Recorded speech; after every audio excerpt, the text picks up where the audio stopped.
Greg, thank you for joining us. Lori, it's good to be here. Here's the question. The governor has said, no, I'm not going to halt this execution. But there is a lawsuit that we've reported on about pentobarbital, that lone protocol, the new protocol that Tennessee and 15 other states are using, saying that it causes torturous death. It's unconstitutional. And Oscar Smith is one of the plaintiffs in this case. Could the court step in based on this case to try to stop the execution? Well, they can. Once again, it appears the Eighth Amendment is going to be directly at issue whether the prospective execution of Oscar Smith is cruel and unusual. Back in 2022, Governor Lee stopped Smith's execution at the 11th hour because he did not have faith in the reliability of Tennessee's three-drug cocktail and stopped his execution minutes before it was scheduled and ordered a study.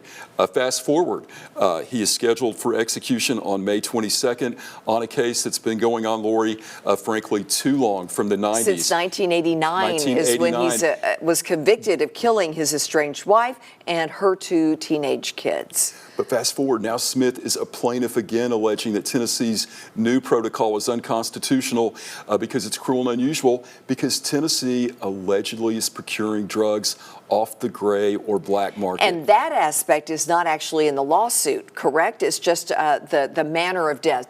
I think they use the term torturous because in some cases it can cause the sensation of suffocation or drowning. Right, and there has been a problem. In 2022, 1/3 of all executions in the U.S. were botched. Prior to that, only 3% within the last 85 years. So we have had a problem nationally, but it's interesting whether this issue is going to once again work for a reprieve. The way it works, Justice Kagan from the Supreme Court is designated as the Sixth Circuit liaison. She hears last-minute 11th-hour appeals, and I guarantee she is going to decide whether Tennessee's new manner of execution, pentobarbital, allegedly being procured on the black market, gray market, is constitutional. But Lori, this is a case that there needs to be closure, and we need to fix our way of execution one way or the other. Not to put you on the spot, we're almost out of time. If you were Smith's attorney, what would you be doing at this moment? I would be trying desperately to find the origin of that drug and prove it was not legally procured, and I would try to fashion that in an Eighth Amendment argument and do everything I can to save my client's life. If I'm the prosecutors, I'm going to do exactly what they're doing.